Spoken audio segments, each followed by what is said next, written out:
Hello everyone, I'm Reuploaded and this is a video about a card game I designed as a gift for my sister. I'll go over how it's played, talk about the design process, and at the end I'll also explain what is going on with this channel. The big part of that becomes clear when you learn that it was a Christmas gift for my sister. And I am uploading this video on April 1st, because the fact that it took me 3 months to finish what were supposed to be placeholder graphics is a bad joke. But let's start from the beginning. As you saw from the intro, this is a game about making a cake with a fantasy theme. And under the hood, it's a game about managing synergies between cards to maximize your score. If you're interested in playing it yourself, you can find an itch.io link in the description where you can download the cards and instructions. And you can also get it in Tabletop Playground. I know that most people are using Tabletop Simulator, but when I was prototyping this game, Playground happened to be at something like a third of Simulator's price. Back to the game itself, the setup for it is simple. Each player gets a character card and 4 layer cards to start, with the rest of the layer cards being placed in the middle as a draw pile. Then everyone takes their turn, going in circle until the game ends. On your turn you have 3 options. You can take a card from the top of the draw pile, then place any of the cards in your hand onto your cake stack. You can take a card from the top of the draw pile, then place any of the cards in your hand into the discard zone. Or you can take a card from the discard zone and place a different card from your hand into the discard zone. The discard zone also serves as the game's timer. Once there are 12 cards in it, the game ends.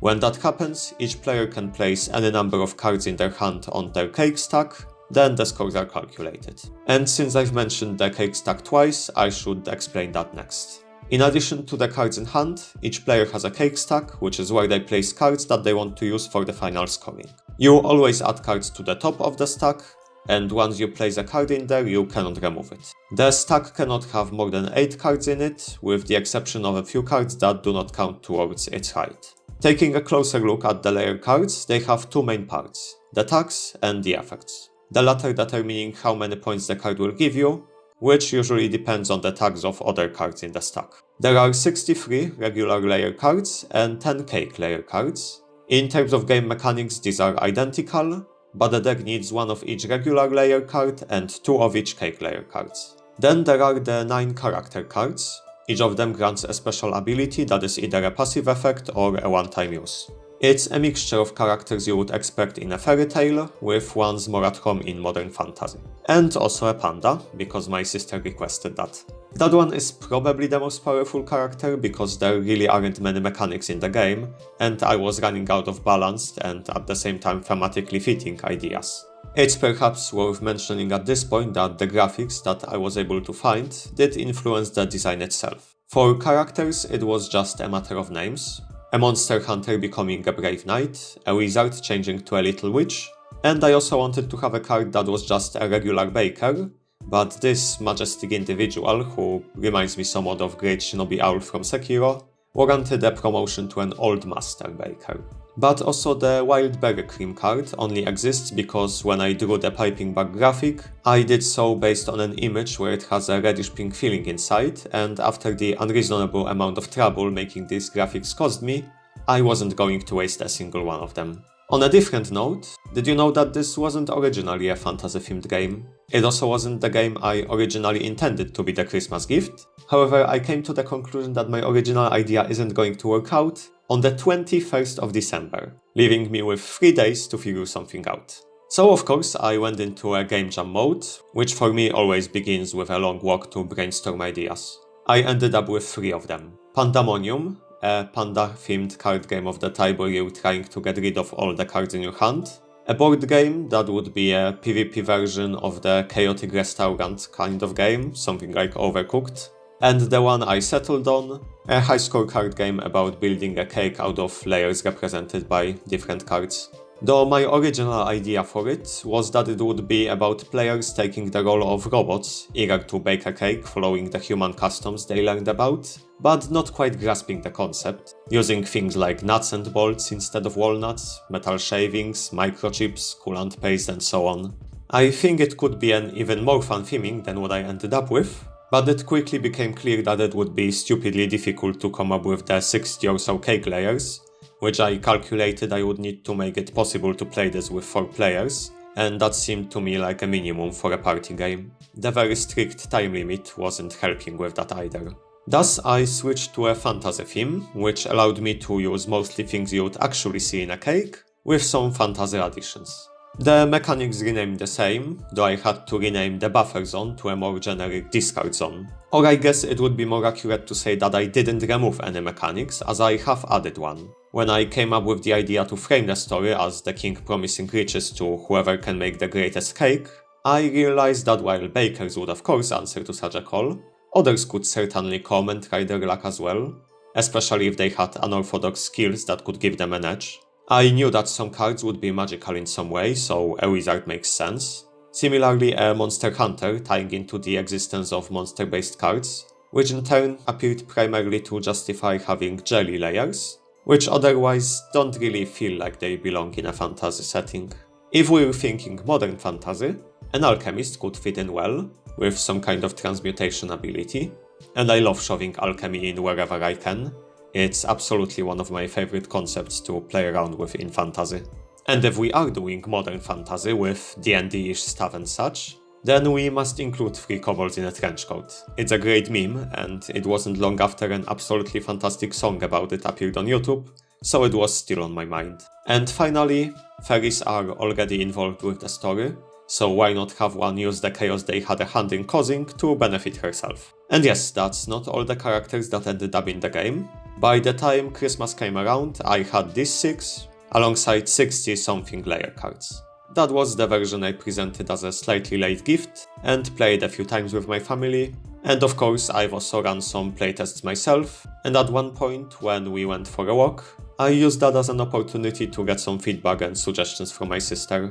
With all the data collected from that and the proper analysis of my design, now that I was no longer rushing it, the game received its first update or revision. I added a bunch of new cards to fill out interactions, tags and mechanics that I had ideas for but were either missing or underrepresented in the first prototype. Such as having cards that reference not tags but specific other cards, which took form of wild strawberry jam, cards that are capable of changing their own tags, or tags of other cards. Also a synergy for the strange tag, which normally has an anti-synergistic mechanic, where having more than one strange layer in the cake incurs a heavy score penalty. That one became the rainbow dew. And also a card that would benefit from being directly adjacent to a layer with a topping tag, in order to make Marzipan's mechanics make more sense. The combination of my own idea of making ectoplasm a card, and my sister's suggestion about including the idea of cakes being soaked in different extracts created a new tag of Infusion, with 6 cards that have the special property of not counting towards the cake stack's maximum size, which I had to design in a way where they could be both beneficial and significantly detrimental, depending on the rest of the stack, as it wouldn't be a particularly good design if there were cards you always wanted. Even a small guaranteed benefit is too much for a card that you can use without losing out on any other one. And as an interesting side note, during the writing of this script, I discovered that I already came up with that type of mechanic. Back when this was about robots, shavings of different metals and potentially other materials were supposed to be the card type that didn't take up the space in the stack, but also had the risk of backfiring on you if you didn't build the rest of the cake around them. Somehow I managed to come up with a mechanic, forget about it, then reinvent it all over again over the course of 2 weeks. And since I already mentioned 2 tags with special mechanics, I might as well point out other 3 that were designed with a special mechanic in mind. First is Blessing.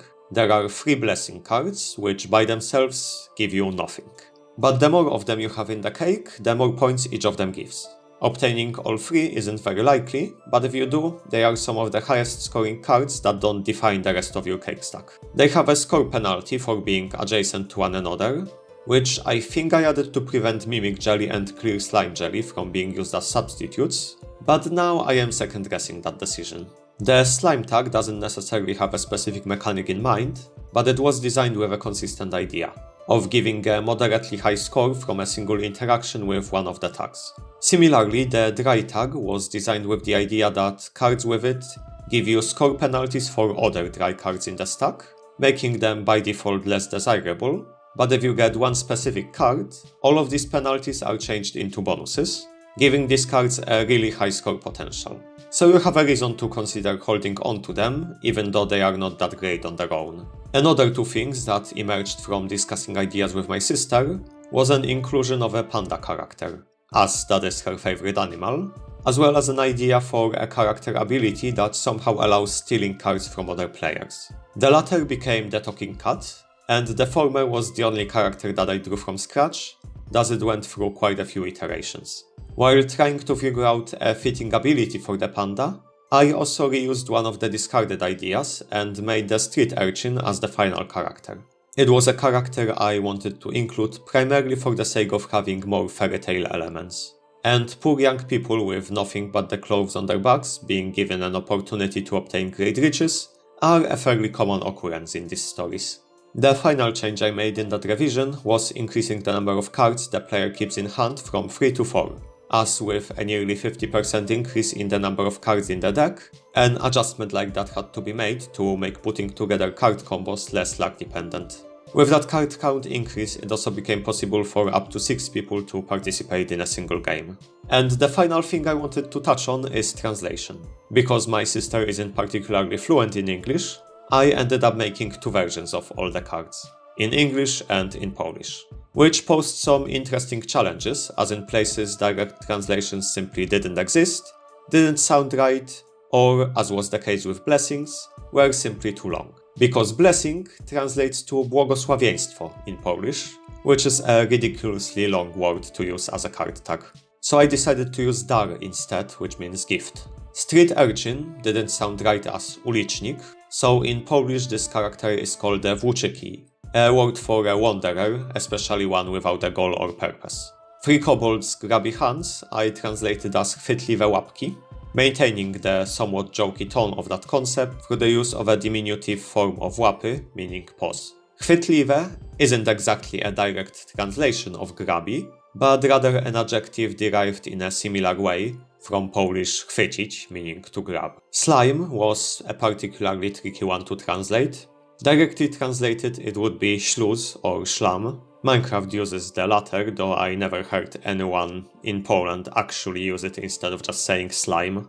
But in Polish, or at least to my brain, these words don't carry the same connotation of a relatively harmless common fantasy monster. For this one, World of Goo came to my rescue. In its Polish translation, the gooballs are referred to as gluty, glut translating directly to snot, but also being sometimes used to describe any unappealing substance of a similar consistency. I ended up using a singular diminutive form of it, being glutek.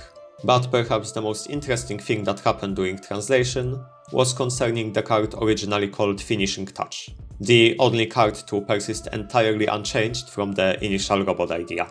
I originally envisioned it as a literal touch, depicting a handprint on top of the cake. Finishing Touch, however, doesn't translate directly into Polish, and when trying to find a way to make it work, a realization struck me. Sure, Finishing Touch doesn't translate perfectly, but there is a different phrase with the same meaning that doesn't just translate perfectly, it is actually even better fitting in Polish. That phrase being cherry on top, the Polish equivalent of which is wisienka na torcie, tort being a word for a cake, specifically one used in the context of something like a birthday or a wedding cake.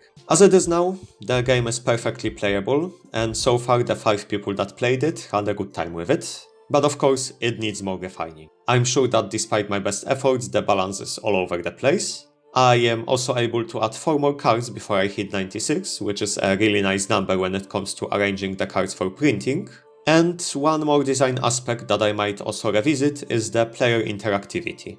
Currently there isn't really a way to directly affect another player. The most you can do is snatch a card from the discard area that they were hoping to get themselves.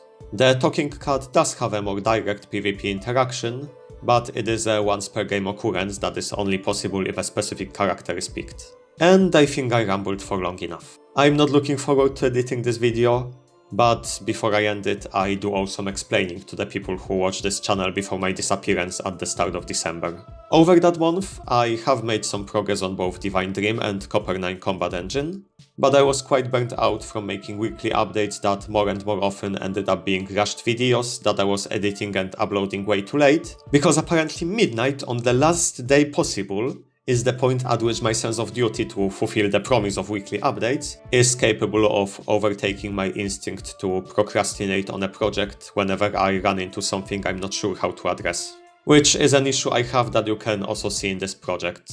Drawing 80 images for the cards took me a long time, sure, but I can assure you it wasn't 3 months of consistent daily progress. Now, with this project finished, I intended to return to the two that I started, as this one was supposed to be just a quick detour that would let my brain rest for the second half of December. However, since the latter half of March, I have been unemployed, and looking through job offers, there is a surprising amount of small game studios that want someone with experience working with VR. I do not have that kind of experience, so I plan on amending it by focusing on making a small VR title and uploading my progress with it here. You can expect some kind of update within this month, but don't expect the weekly schedule to return. I'd rather take my time with the devlogs, uploading them when they are ready and I have something meaningful to show. And that is the state of things. Thank you for watching this to the end. I hope I'll be able to give you a new video relatively soon. Until then, farewell.